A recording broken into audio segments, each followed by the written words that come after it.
Assalamualaikum warahmatullahi wabarakatuh. Waalaikumsalam warahmatullahi wabarakatuh. Selamat berjumpa kembali bersama podcast Brilian, media informasi terkini dari SMA Negeri 1 Sragen. Bersama saya, Gita Eka Siasari. Pada kesempatan kali ini, kita akan membahas tema mengenai pelaksanaan kurikulum merdeka di SMA Negeri 1 Sragen. Bersama saya sudah hadir Ibu Endang Wahyuni, SPD MPD. Beliau adalah Wakil Kepala Sekolah Bidang Kurikulum. Selamat siang Bu Endang. Selamat siang Bu Gita. Bagaimana kabarnya Bu? Alhamdulillah sehat. Alhamdulillah. Insya Allah selalu sehat tanpa obat. Amin ya. Dengan agenda sekolah yang luar biasa padat dan melelahkan ini ya Bu. Ya. Mohon waktunya untuk Ibu bisa sharing mengenai kurikulum merdeka di sekolah kita. Ya, silakan. Ya, jadi Ibu pada kesempatan kali ini kita akan mengupas tuntas mengenai kurikulum merdeka yang sudah kita laksanakan hampir 1 tahun ini. Ya, karena masyarakat masih merasa bingung apa sih sebenarnya kurikulum merdeka, kemudian bagaimana nanti siswa itu akan belajar di sini itu seperti apa. Oke, mungkin bisa dimulai dari pertanyaan saya yang pertama, Ibu. Sebenarnya kurikulum merdeka itu bagaimana, Ibu? Ya, kurikulum merdeka itu yang jelas gini, kurikulum dulu. Kurikulum itu kan suatu program yang diselenggarakan oleh satuan pendidikan yang di situ berisi rencana-rencana pembelajaran seperti apa rencana pembelajaran model apa seperti itu. Nah sekarang merdeka, nah dari kata merdeka itu berarti orang kan sudah punya pandangan, merdeka itu berarti bebas ya. Betul, bebas, tapi bebas dalam arti di sini adalah bebas yang ada aturan-aturan tertentu. Nah itu kurikulum merdeka. Jadi nanti kurikulum yang merdeka itu merdeka bagi siswa, artinya siswa itu akan belajar sesuai dengan minatnya, dengan keinginannya, dengan bakatnya. Itu yang dimaksud merdeka. Jadi bukan bebas sebebas-bebasnya, enggak, tapi bebas sesuai minat siswa, sesuai bakat siswa, sesuai keinginan siswa. Dan memang kurikulum itu pada kenyataannya memang harus berubah. Karena apa? Zaman itu kan terus berubah, ya, terus berkembang, terus berubah. Nah, dengan adanya pandemi itu membawa hikmah. Nah, adanya pandemi mengakibatkan kurikulum itu harus mengakomodasi tentang kegiatan daring. Nah, sehingga dari sini mulai pemerintah itu akhirnya memutuskan bahwa kurikulum kita itu disesuaikan dengan perkembangan zaman dan juga disesuaikan dengan kondisi yang ada sekarang. Nah, sehingga awalnya kan kurikulum prototipe, kemudian jadi kurikulum merdeka. Itu gambaran secara singkat. Jadi sebetulnya berpihak sekali kepada siswa kurikulum itu.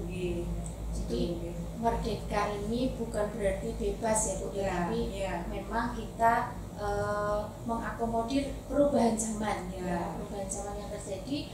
Dan mungkin tadi yang Bu Endang sampaikan mengenai pandemi yang sudah kita lalui, alhamdulillah sudah berlalu, tetapi kita mengalami tantangan bahwa selama pandemi itu mungkin pendidikan tidak bisa maksimal ya. Apakah itu yang juga menjadi tujuan dilaksanakan kurikulum merdeka ini?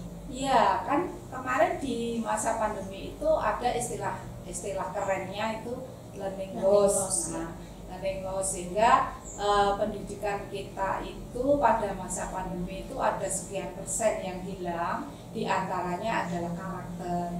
Nah, tetapi di sini karakter ini itu diupayakan kembali ya dengan cara yaitu tadi memberikan hak kepada siswa untuk koreksi diri, refleksi diri, kira-kira apa yang saya butuhkan, apa yang saya inginkan, sehingga dari situ learning loss-nya itu tidak begitu banyak yang hilang dan siswa mulai menyadari, oh iya yang saya butuhkan itu adalah saya belajar misalnya biologi, tapi saya tidak perlu belajar fisika, boleh.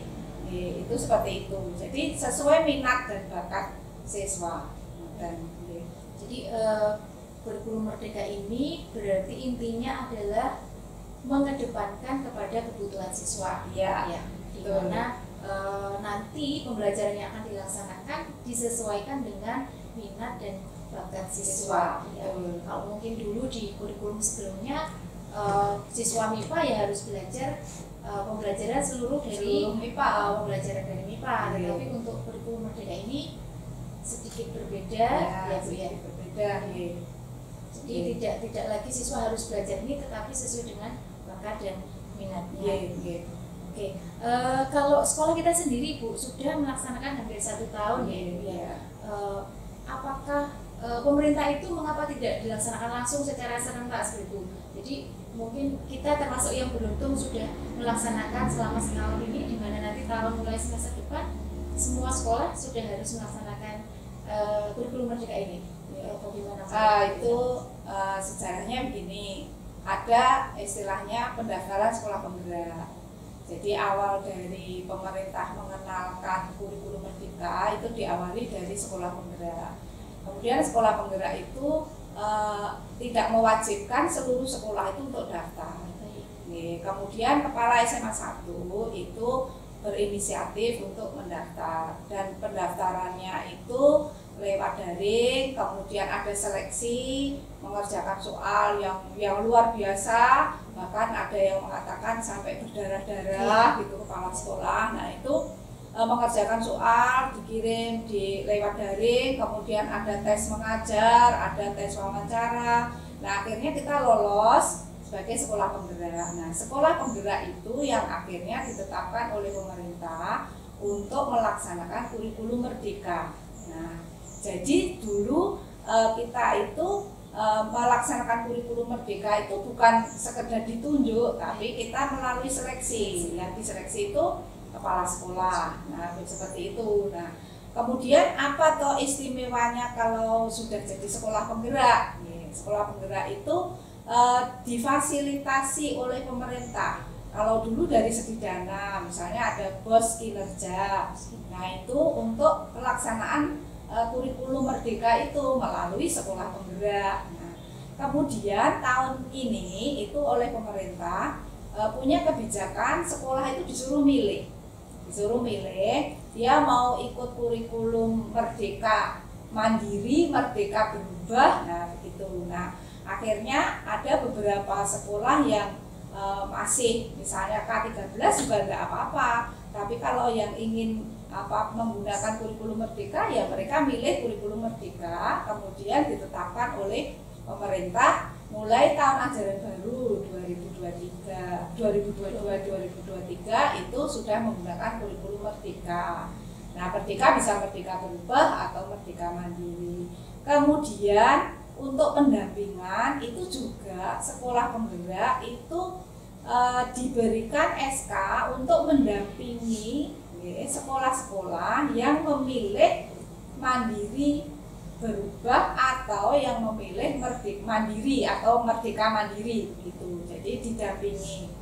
Salah satunya yang berhak mendampingi itu adalah sekolah-sekolah penggerak, termasuk SMA 1 yang sekarang ini kegiatannya mendampingi sekolah-sekolah yang memilih kurikulum Merdeka. Seperti itu kita.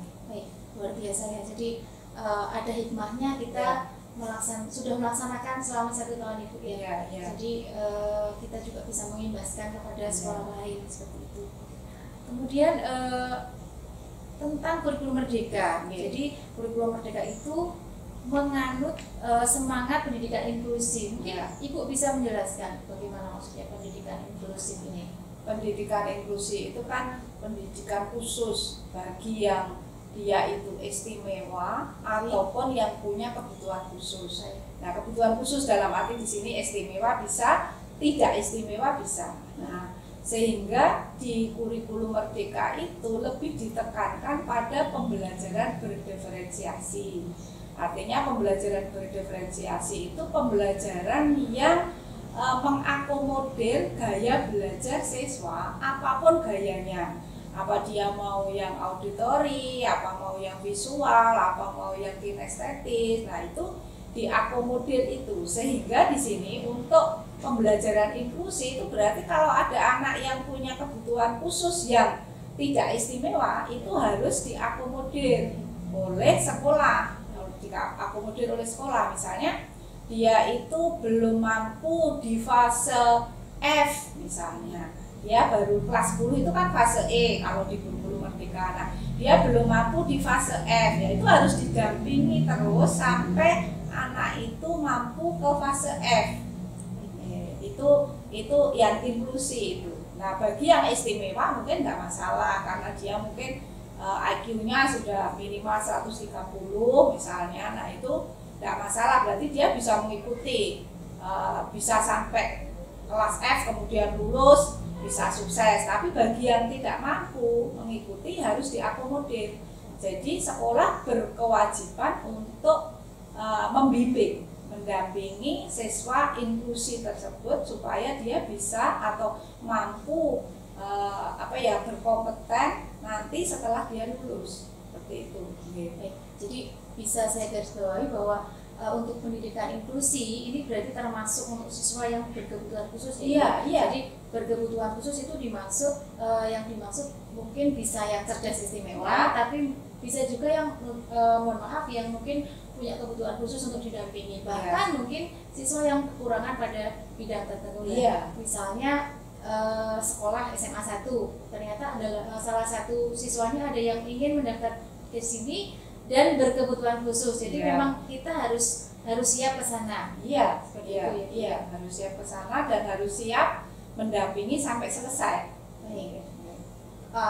Apakah ada kemungkinan untuk, mohon maaf Ibu, misalnya karena ini inklusi, mungkin untuk siswa yang berkebutuhan khusus dalam tanda kutip yang membutuhkan misalnya pendampingan seperti pendidikan luar biasa, itu bagaimana menurut Ibu? Nah, nanti kalau memang ada siswa yang memang butuh pendampingan yang istimewa, ya itu kita bisa berkolaborasi dengan SLB misalnya. Nah, mungkin ada tenaga dari SLB yang mungkin bisa membantu kita, tidak masalah. Tapi kalau misalnya anak itu merasa lebih nyaman dengan ibu guru atau bapak guru SLB, kemudian anak itu pindah atau melimpah mutasi ke SLB juga nggak masalah. Tapi yang jelas sekolah akan mengakomodir apapun itu kondisi siswa. Itu kurikulum merdeka. Baik, berarti kita intinya tidak boleh menolak ketika ada siswa yang ingin belajar di sini. Kita harus siap dengan untuk membimbing mereka sampai dengan berhasil. Bu ya. Oke. Sehubungan dengan ini tadi dengan pertanyaan saya, pendaftaran siswa baru ini yang agenda tahunan yang akan segera juga kita lakukan kita kan sudah mau mulai tahun ajaran baru. Jadi hubungan dengan penerimaan peserta didik baru ini mungkin banyak yang masih bingung, ini kalau kurikulum merdeka itu seperti apa, itu mungkin perlu itu beri pencerahan kepada masyarakat ini. Begini, untuk kurikulum merdeka di kelas 10 atau istilah dalam kurikulum merdeka itu fase E. Jadi di SMA itu ada 2 fase. Fase E di kelas 10, fase F itu kelas 11 dan kelas 12. Nah, di fase E itu pembelajarannya termasuk di sini mata pelajarannya itu hampir sama dengan SMP. Jadi ada mata pelajaran umum, jadi mulai dari pendidikan agama, pendidikan Pancasila, sampai dengan bahasa Indonesia, bahasa Inggris, sampai seni, sampai bahasa Jawa itu sama. Istilahnya itu adalah mata pelajaran umum. Kemudian ada mata pelajaran IPA dan ada mata pelajaran IPS. Nah, di SMP juga sama, di SMA atau di fase E itu sama, IPA dan IPS itu yang tertulis di raport. Tetapi pelaksanaan pembelajarannya di kelas itu untuk IPA itu bisa diberikan masing-masing secara sendiri-sendiri. Artinya fisika ya disampaikan guru fisika, biologi, kemudian kimia. Tapi nanti dalam tes sumatif akhir, misalnya penilaian akhir semester atau penilaian akhir tahun, itu nanti digabung soalnya menjadi satu, sehingga jadi mata pelajaran IPS teksnya. Tapi kalau untuk ulangan harian, kemudian juga ulangan sumatif yang per materi itu bisa sendiri-sendiri. Artinya guru fisika memberikan sendiri, guru biologi sendiri, kimia sendiri bisa. Termasuk IPS. IPS itu ada mata pelajaran geografi, ekonomi, sosiologi, dan sejarah.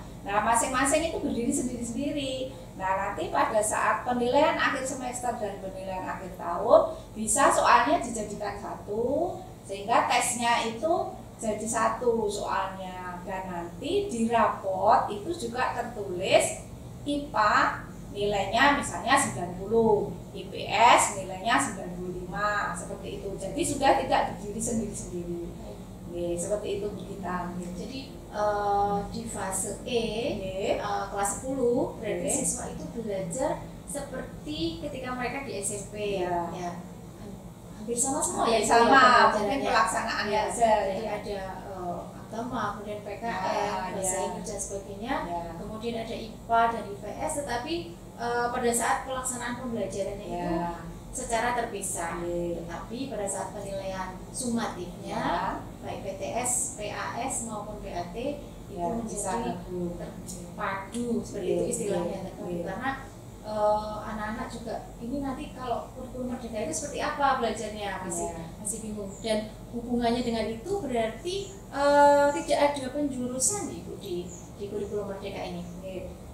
Iya, tidak ada penjurusan. Adanya adalah pemilihan minat mata pelajaran. Nah, pemilihan minat mata pelajaran itu berarti identik dengan tadi kurikulum merdeka tadi. Jadi begini, kalau kurikulum 13 itu kan ada penjurusan IPA, IPS. Dan kalau yang milih IPA, otomatis siswa itu harus mengikuti 3 mata pelajaran wajib. Jadi fisika, kimia, biologi harus diikuti. Kalau tidak bisa fisika ya tetap harus ikut.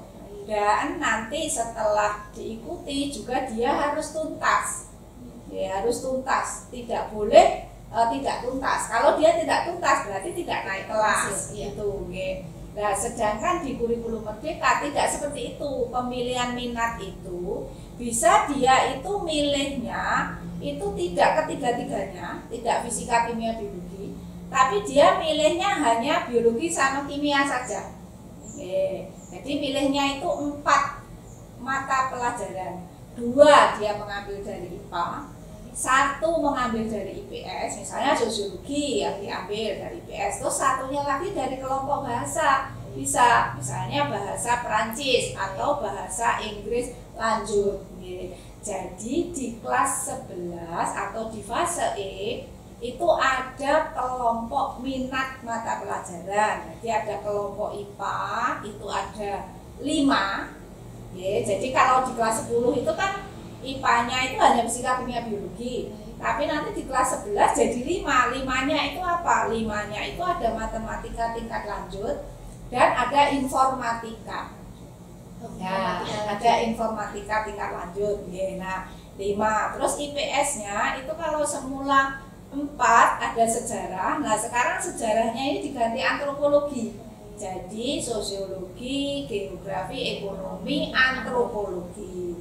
Terus ada kelompok minat bahasa. Nah, minat bahasa itu bahasa Indonesia tingkat lanjut, bahasa Inggris tingkat lanjut, dan bahasa asing. Nah, bahasa asing itu bisa Perancis, bisa Jerman, bisa Jepang. Adanya SDM yang di sekolah itu apa? Atau adanya guru apa? Kalau guru Perancis ya Perancis, seperti SMA 1 itu adanya bahasa Perancis ya. Nanti anak boleh milih bahasa Perancis. Nah, dari 3 kelompok minat mapel itu, aturan di Permen 56 itu anak boleh memilih 4 atau 5 mata pelajaran. Jadi 4 itu boleh kolaborasi antara IPA ambil 2, IPS 1 bahasa 1, atau IPA 1, IPS 2 bahasa 1, seperti itu.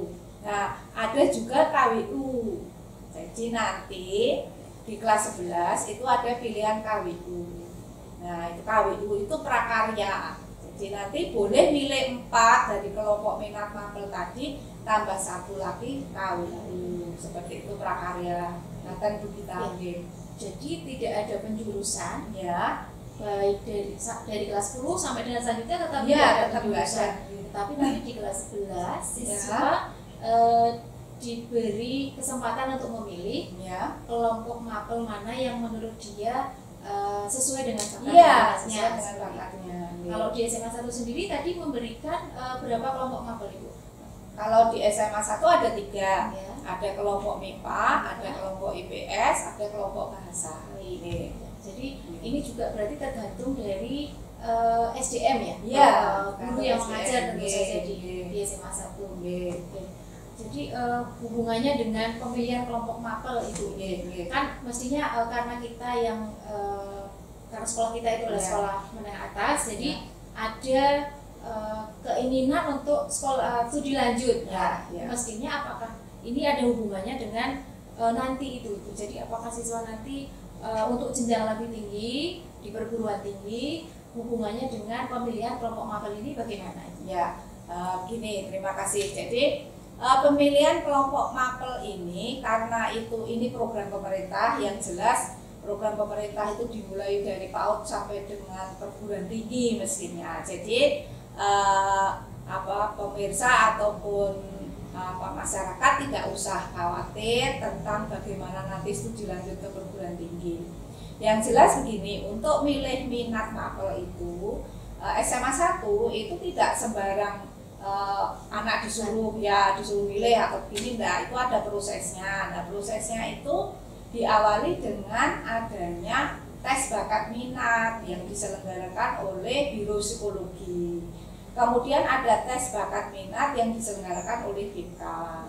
Kemudian juga ada analisis kemampuan akademisnya bagaimana. Nah, nanti dari proses itu kemudian anak disuruh milih dia berminat di mana, apa di fisika, apa di biologi, apa di kimia, apa di matematika lanjut. Dan mestinya siswa itu sudah diberi gambaran. Kalau memang nanti di perguruan tinggi dia itu mau memilih jurusan teknik misalnya, maka teknik itu dia harus bisa fisika, harus bisa matematik tingkat lanjut, dan mungkin harus bisa bahasa Inggris misalnya. Nah, mungkin juga harus bisa geografi misalnya, karena teknik itu kaitannya dengan bumi. Nah, itu diberikan pemahaman di awal sehingga siswa itu sudah punya gambaran itu.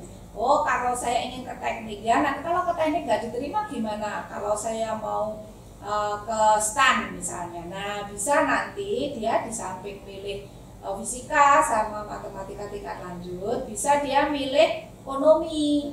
Nah, milih ekonomi dengan bahasa Inggris misalnya atau bahasa Perancis. Nah, itu sehingga anak itu tidak bingung. Jadi sudah diberi sosialisasi secara bertahap dan juga sudah ada konsultasi juga. Jadi siswa dengan BK itu berkonsultasi.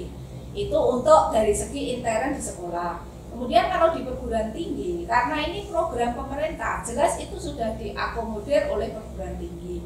Dan untuk SMA 1 itu kalau dilihat dari sejarahnya hubungan antara SMA 1 dengan perguruan tinggi, kepercayaannya SMA 1 dipercaya di perguruan tinggi, itu saya kira peserta didik yang masuk di SMA 1 tidak perlu khawatir. Kita tahun ini itu aja yang sudah diterima di Senam PTN Undangan itu sudah ada 92. Nah, itu berarti kan kepercayaan dari perguruan tinggi dan masyarakat tidak perlu khawatir kalau nanti saya ikut sekolah penggerak tidak ada penjurusan, terus gimana saya melanjutkan ke perguruan tinggi. Nah, itu sudah diakomodir oleh perguruan tinggi. Tidak perlu khawatir itu, dan yang jelas untuk melanjutkan ke perguruan tinggi itu untuk SMA 1 sudah dapat kepercayaan yang luar biasa di perguruan tinggi favorit seperti UGM, UI, ITB, IPB, ITS, Unibra, Undip. Nah, itu kita sudah dipercaya untuk itu. Jadi masyarakat nggak perlu khawatir. Ya, karena memang kok kalau nggak dijuruskan nanti terus gimana, nanti ke misalnya UTBK-nya atau senam PTN-nya seperti apa, itu mungkin dengan jawaban dari Bu Endang bisa memberikan pencerahan kepada masyarakat. Jadi memang sebelum anak-anak memilih kelompok mapel yang nantinya mestinya adalah kedepannya menjadi gambaran bagaimana studi lanjutan mereka di perguruan tinggi, sebelumnya sekolah memang sudah melaksanakan upaya-upaya menemukan bakat itu nih Bu. Jadi betul. ada tes psikologi, tes bakat skolastik, tes bakat. Jadi tidak serta-merta siswa disuruh memilih tiba-tiba mapel ini ya. Jadi prosesnya, nah itu kapan itu Ibu dilaksanakan? Apa di awal kelas 10 atau bagaimana? Ya, ini untuk tahun ini karena kita itu kan ditunjuk, atau istilahnya bukan ditunjuk, kita menjadi sekolah penggerak. Itu kan waktu itu belum ada regulasi atau istilahnya kemen atau permen yang akan mengatur nanti langkahnya seperti ini itu belum ada waktu itu, sehingga kita juga istilahnya waktu itu masih cari-cari bagaimana cara kita menjalankan kurikulum merdeka. Tapi di SMA kita itu ya kita alhamdulillah punya tim kurikulum yang solid. Nah itu dia cari informasi, harus ada tes bakat minat dan lain sebagainya. Itu akhirnya kita laksanakan di semester 1 kemarin. Jadi semester 1 itu sekitar bulan November itu sudah ada pendampingan dari Biro Psikologi ya, sehingga di semester 2 itu sudah punya gambaran siswa itu nanti mau melanjutkan kemana, ke kedokteran, apa ke teknik, apa ke statistik, psikologi dan lain sebagainya. Nah, untuk tahun yang akan datang ini, yang nanti tahun pelajaran 2022-2023 itu akan kita mulai di awal. Jadi nanti pada saat pengumuman PPDB siswa sudah diterima di SMA 1, maka di awal itu nanti kita sudah akan melaksanakan pendampingan. Artinya sudah mulai mendampingi siswa yang satu itu kita akan melihat tes bakat minatnya ya dari awal. Kemudian kita akan tahu juga gaya belajarnya. Jadi nanti dari BK itu sudah di awal masuk itu sudah akan mengidentifikasi siswa baru, mungkin nanti pada saat istilahnya pengenalan lingkungan sekolah di PLS itu sudah mulai nanti akan ada identifikasi gaya belajar siswa, sehingga nanti begitu mereka masuk pembelajaran itu Bapak Ibu guru itu sudah punya rekam jejak gaya belajar siswa. Ya itulah rohnya dari kurikulum merdeka. Jadi nanti dalam pembelajaran Bapak Ibu sudah punya data. Di kelas 10.1, 10.2, 10.3 itu yang punya gaya belajar auditori itu anak ini. Itu sudah Bapak Ibu guru sudah akan punya gambaran, sehingga dalam pembelajaran berdiferensiasi itu sudah tidak berkendala dan lebih mudah. Jadi istilahnya itu tadi Ibu. Jadi sudah tidak ada 10 MIPA, 10 IPS, mungkin 10.1 atau 10A, 10B seperti itu. Jadi di awal nanti yang akan direncanakan SMA 1 berarti nanti di awal tahun setelah PPDB ini berjalan dan sudah berhasil mendapatkan siswa, kita sudah akan mulai pemetaan sudah mulai pemetaan bagaimana gaya belajar siswa, minatnya, dan itu tentu saja tadi arahnya adalah ke studi lanjut yang akan dilakukan mereka di perguruan tinggi. Dan mungkin ini masih nyambung dengan pertanyaan yang sebelumnya, hubungannya dengan pembelajaran Ibu. Tadi sudah dapat siswanya gaya belajarnya ini, kemudian dia minatnya ke sini. Nah, pembelajaran yang dilakukan di kurikulum merdeka ini, karena kita sudah mau tahun kedua, mungkin bisa disampaikan kepada para pemirsa seperti apa sebenarnya pembelajaran di kurikulum merdeka. Ya, terima kasih. Alhamdulillah SMA 1 itu ada 9 calon guru penggerak. Yang calon guru penggerak itu mendapatkan pendidikan guru penggerak itu selama 9 bulan secara daring, dan juga kadang-kadang luring lewat lokakarya, dan juga mendapat pendampingan dari pengajar praktek selama 9 bulan itu. sehingga calon guru penggerak itu paham betul bagaimana pembelajaran berdiferensiasi, pembelajaran yang merdeka, yang berpihak pada murid, yang sesuai minat bakat murid itu 9 guru penggerak itu sudah sangat-sangat paham dan sangat-sangat menguasai. Dan 9 guru penggerak itu sudah mensosialisasikan program-program yang ada di kurikulum merdeka itu, pembelajaran yang ada di kurikulum merdeka seperti apa, itu sudah disosialisasikan. Bahkan guru-guru penggerak itu sudah berkolaborasi dengan guru-guru yang tidak ikut pendidikan guru penggerak, jadi sudah berkolaborasi. Kadang-kadang pada saat pendampingan itu kan ada misalnya pembelajaran yang harus ditunggoni oleh rekan sejawat, ada masukan dari rekan sejawat, bahkan rekan sejawat juga bisa melihat sendiri seperti apa toh model pembelajaran berdiferensiasi. Kemudian juga dari guru penggerak itu juga membentuk komunitas praktisi misalnya, yang dimana komunitas praktisi itu bisa saling sharing, saling berkolaborasi bagaimana pembelajaran yang berpihak pada murid itu. Ya mungkin awalnya memang agak susah, tapi kita yakin dengan adanya 9 guru penggerak itu akan memudahkan Bapak Ibu guru dalam proses pembelajaran yang berpihak pada murid.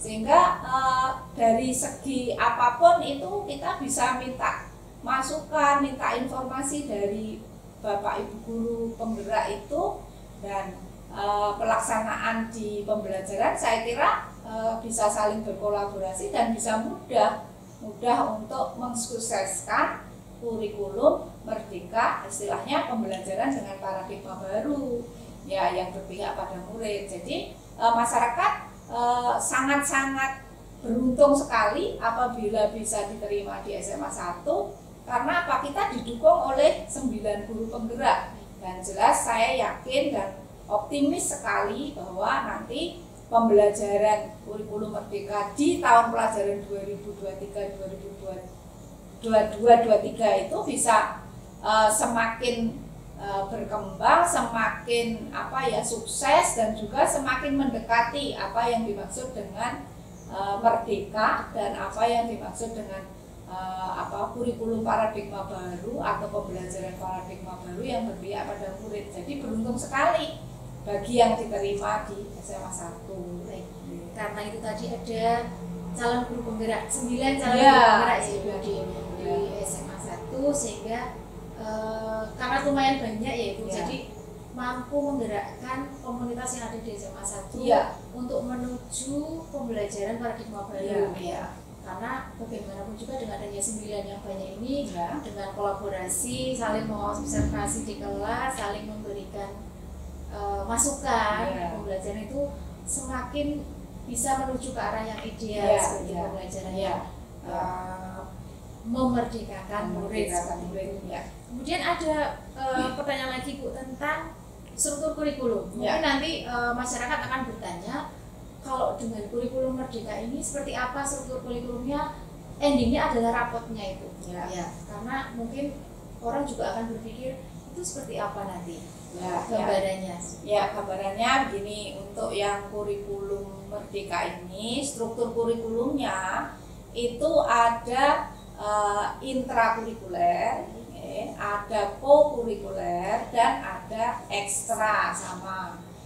Jadi kalau di kurikulum 2013 itu kan ada intra dan ekstra. Nah kalau ini ada co-kurikuler. Nah, co-kurikuler itu adalah proyek profil pelajar Pancasila, penguatan itu. Nah profil pelajar Pancasila itu apa? Itu yang jelas itu karakter. Intinya itu pada karakter, perubahan karakter. Karena kan dari awal kita kan ada pandemi, learning loss, ada karakter yang berubah, ada karakter yang hilang. Nah itu sehingga di sini oleh pemerintah itu dengan adanya proyek itu diharapkan siswa itu bisa berubah karakternya. Nah karakter apa ya? Misalnya beriman dan bertakwa pada Tuhan Yang Maha Esa, bisa bergotong royong, bisa bernalar kritis, bisa mandiri, bisa kreatif. Nah itu profil pelajar Pancasila tadi. Nah, di proyek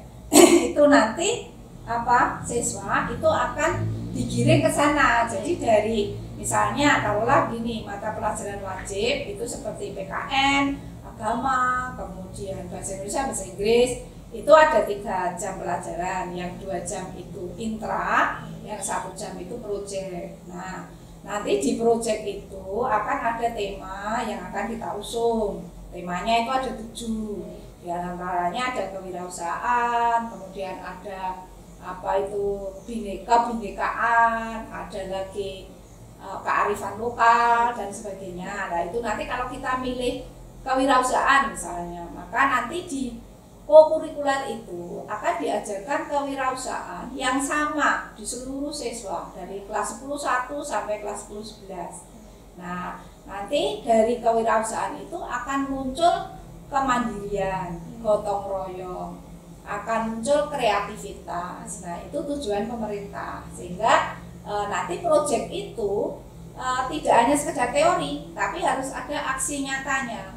Mereka kalau misalnya kewirausahaan, saya mau membuat produk, nah produknya itu harus sampai jadi, bahkan mungkin sampai dipasarkan, seperti itu di co-kurikulernya. Nah, berarti di sini kesimpulannya, kurikulum merdeka itu tidak hanya yang dikembangkan itu intelektual, tapi juga keterampilan, skillnya. Nah, sehingga nanti kalau kuliah di perguruan tinggi itu tidak hanya intelektual, tapi dia sudah punya skill. Sehingga sekarang mungkin SMA itu tidak akan kalah dengan SMK.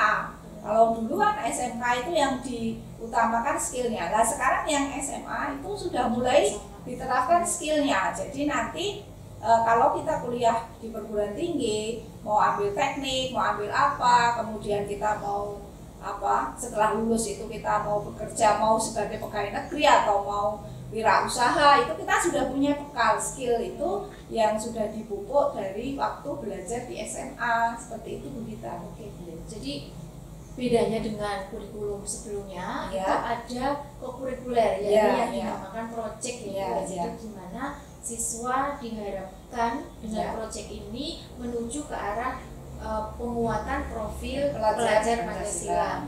Jadi kegiatannya itu menyatu dengan kegiatan selama pembelajaran di kelas 10, Ibu. Mungkin bisa diberikan gambaran bagaimana pelaksanaan project itu, apakah setahun itu dilaksanakan berapa kali, kemudian bagaimanakah prosedur atau teknis pelaksanaannya terima kasih. Jadi pelaksanaan untuk project itu sebetulnya oleh pemerintah diberi pilihan, mau yang reguler itu berarti begini, setiap minggu itu ada 1 hari yang digunakan khusus untuk proyek.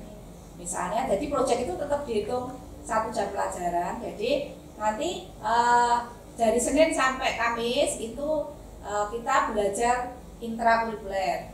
Terus nanti yang Jumat atau mungkin hari yang lain silakan, pokoknya 1 hari itu digunakan untuk proyek. Itu yang reguler.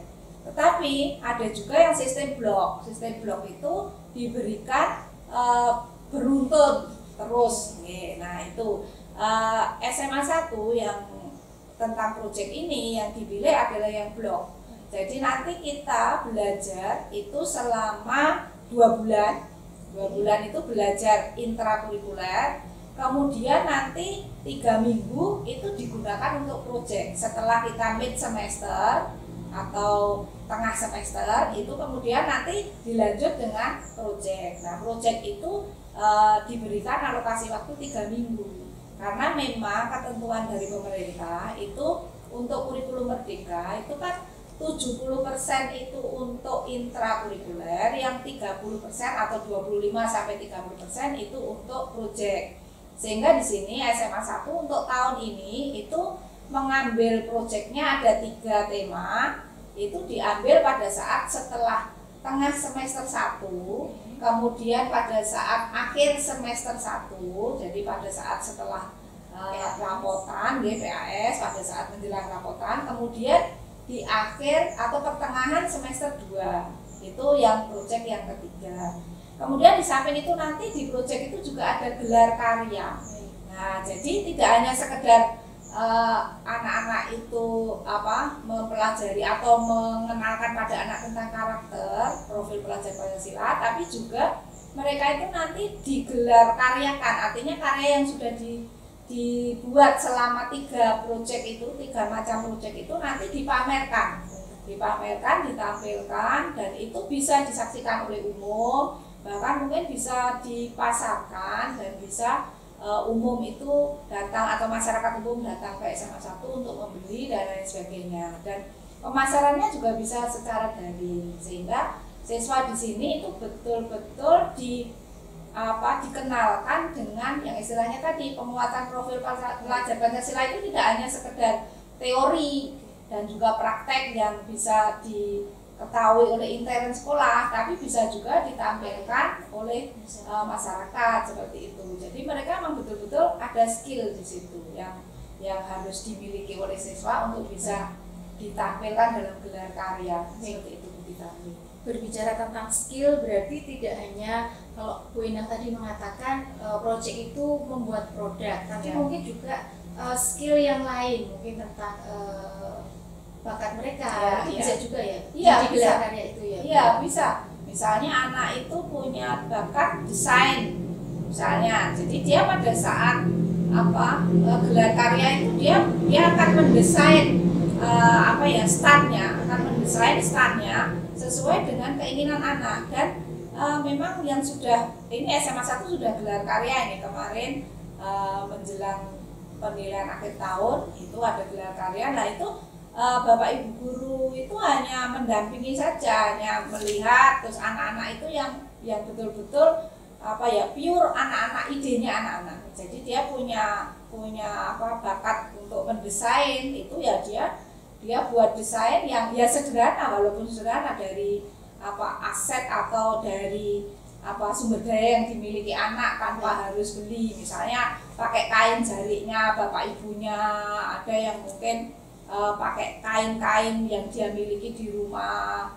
Jadi tidak, atau kertas-kertas bekas, kertas-kertas daur ulang itu bisa mereka buat, mereka pakai untuk mendesain stand-standnya yang pada saat gelar karya itu luar biasa sekali. Jadi yang semula ini mungkin kita tidak tahu bakat dari anak itu, tapi dengan adanya gelar karya maka kita bisa tahu, oh ternyata si A itu pandai mendesain. Nah itu seperti itu. Jadi pada gelar karya itu siswa diberi kesempatan untuk menunjukkan bakatnya. Jadi yang mungkin punya bakat, kalau produk mungkin memasak seperti itu, kemudian yang mendesain mungkin mendesain stand, kemudian mendesain tampilan yang produk yang ditampilkan. Sekaligus mungkin ada bakat lain mungkin tentang menyanyi atau menari gitu. Iya, ada kemarin juga ada yang misalnya dia berbakat seni, itu juga sekolah mengakomodir dengan memberikan alat-alat dan mereka bisa tampil. Jadi di sela-sela masyarakat itu melihat dan membeli produk-produk yang dibuat oleh siswa, dia juga bisa mendengarkan alunan lagu, bisa mendengarkan musik yang ditampilkan oleh siswa. Mungkin ada juga yang nanti bisa tampil prolog, misalnya baca cerita, nah itu juga bisa. Nah itu di acara gelar karya itu. Jadi tidak hanya sekedar kuliner, tidak hanya produk jamu, tidak hanya mungkin produk-produk yang bisa dimanfaatkan, misalnya taplak atau taplak meja atau apa. Tapi juga kita bisa mendengarkan dari segi rohani, dari segi rohani kan kita bisa mendengarkan musik, sehingga dari segi rohani itu kita bisa nyaman untuk menyaksikan gelar karya yang sudah dibuat oleh siswa. Luar biasa. Untuk penilaiannya sendiri Bu Indah, tadi kan karena ini ada intrakurikuler, kemudian ada kokurikuler, apakah nanti pada penilaiannya, pada rapotnya itu akan menjadi satu atau bagaimana Bu Indah? Oh iya, untuk penilaiannya itu rapot yang kaitannya dengan intrakurikuler itu sendiri. Jadi nanti ada rapot sendiri, terus rapot yang kokurikuler project itu punya rapot sendiri. Nah nanti rapotnya yang project itu gambarannya itu kan tadi kaitannya dengan kompetensi, dengan skill. Jadi ada yang sudah berkembang, mulai berkembang sesuai harapan. Nah itu nanti di rapot project itu juga isinya itu apa yang sudah ditampilkan di skillnya itu, apa dia sudah berkembang apa belum. Jadi deskripsi, jadi rapot projectnya itu deskripsi ya, seperti rapot TK ya. Jadi ada deskripsinya ya.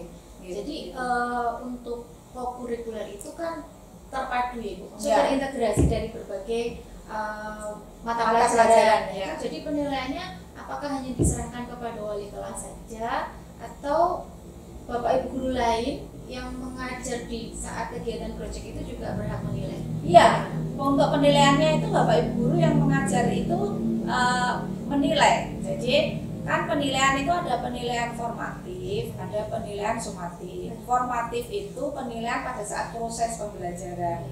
Jadi proyek itu yang mengajar itu proyek itu tidak berkaitan dengan oh ini fisika, proyeknya fisika, enggak. Tapi proyek itu untuk seluruh mapel dan tidak berkaitan dengan mapel satu dengan yang lain. Jadi yang mengajar itu ya semua guru kelas 10 di mapel wajib itu mengajar semua, dan yang diajarkan sama, artinya teorinya sama, kemudian nanti langkah-langkahnya sama, aksi nyatanya sama, lah seperti itu. Dan yang mengajar berarti dia berhak menilai.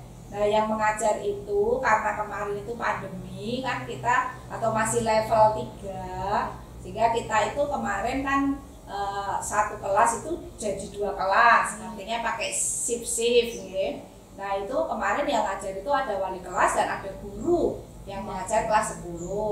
Nah di samping itu dibantu juga ada koordinator proyek. Jadi proyek itu ada koordinatornya. Jadi nanti yang masuk di kelas-kelas itu yaitu tadi wali kelas sama guru kelas 10. Jadi semua guru itu masuk di kelas dan mengajar. Dan semua guru berhak menilai. Ya, seperti itu. Nanti hasil akhirnya di rata-rata, kemudian nanti yang paling banyak dinilai dari karakter siswa atau dari skillnya siswa itu, misalnya yang banyak kok ternyata sangat berkembang, berarti nanti rapotnya jadi sangat berkembang, begitu kita. Ya. Jadi kalau tadi Bu Endang menyampaikan semua guru di kelas 10 menyampaikan modul modul untuk pembelajaran co-kurikuler proyek itu. Berarti memang sekolah sudah menyiapkan itu. Jadi sebelum pelaksanaan proyek sudah ada modul yang harus disampaikan kepada siswa hubungannya dengan tema yang akan dilaksanakan pada proyek itu. Iya betul. Jadi sebelum pelaksanaan proyek itu kita ada rapat-rapat koordinasi nih. Kebetulan kan di sekolah penggerak itu memang wajib ada komite pembelajaran. Yang komite pembelajaran itu ada 11, masing-masing mapel itu ada perwakilannya. Nah dari situ nanti komite pembelajaran itu akan membuat modul proyek, sehingga isi modul itu nanti yang akan digunakan untuk Bapak Ibu guru mengajar. Nah sehingga di sini lewat koordinasi itu akhirnya termasuk menentukan tema, kemudian alurnya nanti bagaimana, produknya apa, hasil akhirnya apa, itu sudah dikoordinasikan. Tetapi walaupun itu sudah dibuat oleh sekolah bukan berarti tidak merdeka. Karena apa?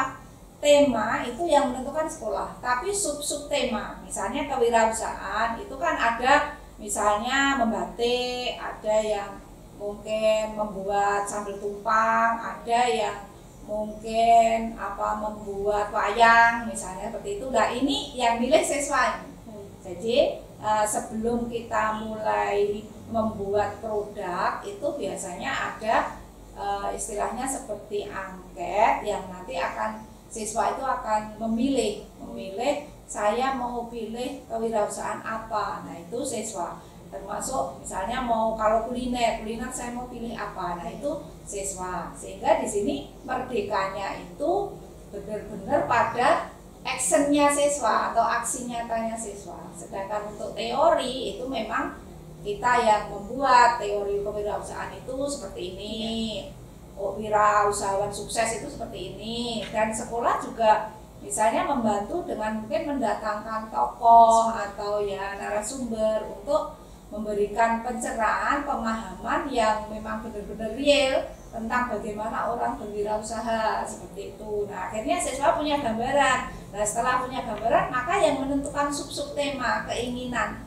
itu siswa sendiri, minatnya mau kemana, seperti itu Bu Gitanti. Jadi tetap yang dikedepankan adalah kepentingan siswa, jadi kemauan siswa. Jadi siswa berhak untuk menentukan sendiri, meskipun tadi tema yang sudah ditentukan, tetapi bagaimana itu nanti dilaksanakan sesuai dengan kemauan siswa masing-masing. Iya, betul. Baik, jadi mungkin itu gambaran nanti pembelajaran di sekolah penggerak di kurikulum Merdeka ini ya Ibu. Cukup jelas menurut saya. Dan ini mungkin pertanyaan yang terakhir, apa yang orang tua perlu siapkan? Tadi kan sudah diberi gambaran, nanti belajarnya mungkin hampir sama dengan SMP, kemudian harus sudah punya gambaran nanti studi lanjutnya seperti apa, kemudian ada pembelajaran kurikuler melalui proyek. Nah, orang tua sebagai mitra kita, belajar siswa ini kan kita bermitra dengan orang tua. Itu apa yang harus disiapkan atau bagaimana peran serta orang tua dalam hal ini? Sebetulnya secara khusus itu tidak ada apa yang perlu dipersiapkan, nggak ada. Toh tadi pembelajarannya di kelas 10 itu kan sama dengan di SMP.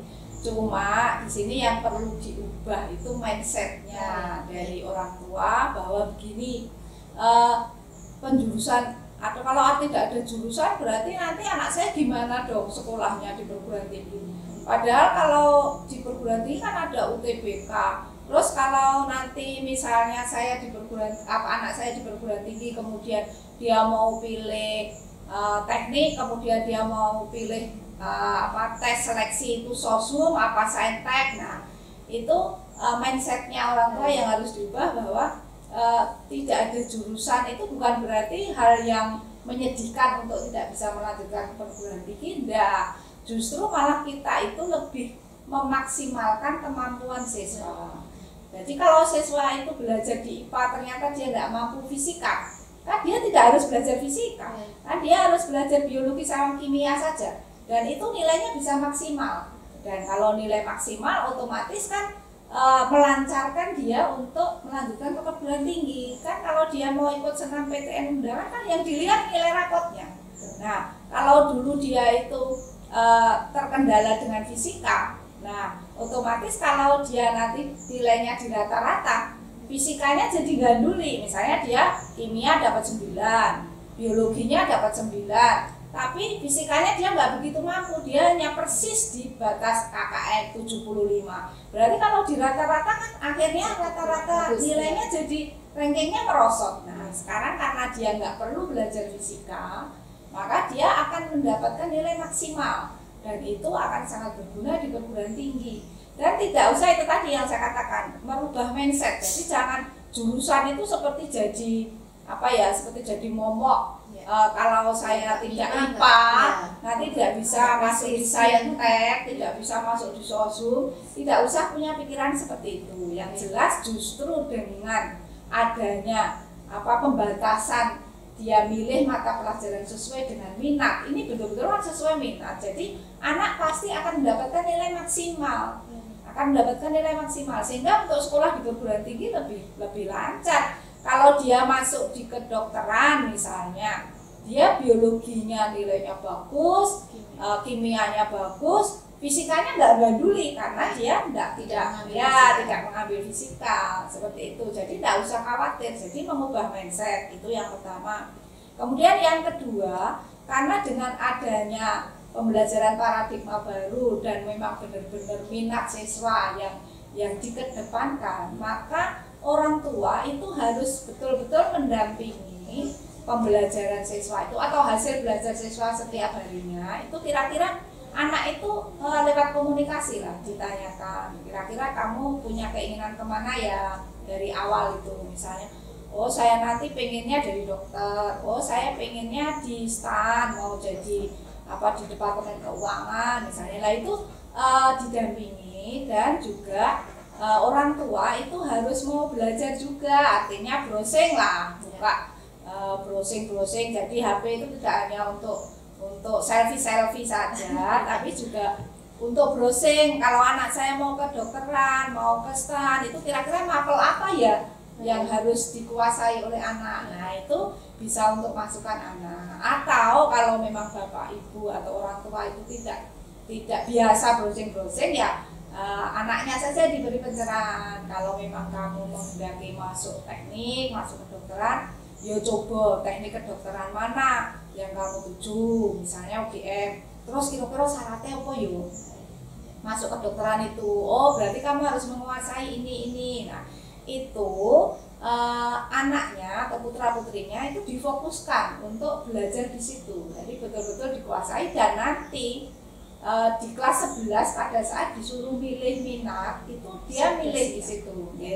Itu yang kedua. Kemudian yang ketiga, Bapak Ibu atau orang tua ya itu harus siap untuk itu tadi mengantarkan putra putrinya tidak punya image penjurusan dan UTBK, kemudian jadi tidak seperti itu. Yang jelas UTBK kita alhamdulillah nanti sukses, jadi diberi keyakinan itu pada orang tua.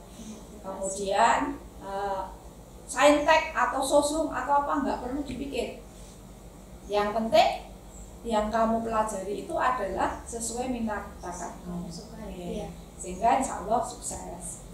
Oke, jadi mungkin bisa saya simpulkan tidak hanya perubahan paradigma baru ini tidak hanya untuk guru dan siswanya, tetapi juga mungkin orang tua sebagai pendukung utama ya. Jadi perubahan mindset, kemudian siap mendampingi dan memotivasi putra putrinya. Mungkin sudah tidak ada lagi yang dipaksakan adalah cita-cita orang tua. Jadi harus kembali kepada apa yang benar-benar disukai dan diminati dan menjadi karakter sebagai siswa itu sendiri. Kalau dulu mungkin bapaknya yang pengen masuk kedokteran, putranya yang dipaksa. Nah, benar-benar harus sesuai dengan kemampuan siswa. Mungkin begitu nih Bu ini. Nah, mungkin ada yang Ibu sampaikan untuk menyimpulkan sebelum diskusi kita pada siang hari ini. Kesimpulan kita jadi begini. Pemerintah itu menyiapkan suatu kurikulum yang blueprintnya itu dimulai dari TK sampai dengan perguruan tinggi, dan kita yakin bahwa kurikulum Merdeka itu tidak akan merugikan masyarakat, tidak akan merugikan orang tua, tidak akan merugikan siswa, tidak akan merugikan bapak ibu guru. Sehingga kita punya rasa atau punya keyakinan saja bahwa apa yang sudah disiapkan oleh pemerintah itu betul-betul mungkin sudah dirancang jauh-jauh hari. Karena misalnya saya saja itu mendampingi dari TK sampai SMA, berarti memang sudah disiapkan bahwa kurikulum ini itu tidak untuk SMA saja, tidak untuk SMP saja, tapi sudah langsung mulai dari PAUD sampai dengan SMA. Sehingga kita percaya saja bahwa sebagai warga negara yang baik mengikuti apa itu kebijakan pemerintah, dan insya Allah tidak ada pemerintah yang akan menjerumuskan masyarakat atau menjerumuskan rakyatnya. Pasti pemerintah itu sudah berpikir panjang dan lebar untuk menerapkan kurikulum ini. Jadi kita yakin saja. Jadi tidak usah gampang atau tidak usah galau. Yang jelas semua kurikulum itu pasti berubah. Pasti berubah karena mengikuti perkembangan zaman. Jelas. Kalau kurikulum itu sama terus tidak mengikuti perkembangan zaman, malah justru ketinggalan. Nanti Indonesia itu jadi tertinggal dengan negara lain. Jadi kita yakin saja bahwa apa yang sudah diterapkan pemerintah ini adalah yang terbaik, dan kita tidak perlu cari-cari nanti gimana, nggak usah seperti itu sudah ada yang mikir. Jadi kita sebagai rakyat ikuti aja kebijakan pemerintah dan yakin pasti itu juga untuk kemajuan bangsa Indonesia. Begitu aja kita. Amin. Ya. Terima kasih Ibu atas waktu dan pencerahannya mengenai kurikulum Merdeka ini. Semoga diskusi kita pada siang hari ini benar-benar memberikan gambaran seperti apa kurikulum Merdeka, utamanya nanti mungkin siswa yang akan masuk ke sekolah kita menjadi lebih yakin dan menjadi lebih semangat seperti itu. Terima kasih Bu Endah. Terima kasih juga kepada pemirsa yang sudah bersedia berkenan menyimak dan meluangkan waktu untuk menyaksikan podcast Brilian Media Informasi Terkini SMA Negeri 1 Sragen. Untuk selanjutnya, apabila pemirsa ada yang ingin dikonfirmasikan atau ditanyakan mengenai tema kita ataupun tentang SMA 1, bisa menyimak langsung di sosial media kita, baik di Instagram SMA Negeri 1 Sragen atau YouTube SMA Negeri 1 Sragen, juga email kita di info@smanegeri1sragen.sch.id. Terima kasih Bu Endah atas waktunya. Sampai jumpa di lain kesempatan. Wassalamualaikum warahmatullahi wabarakatuh. Waalaikumsalam warahmatullahi wabarakatuh.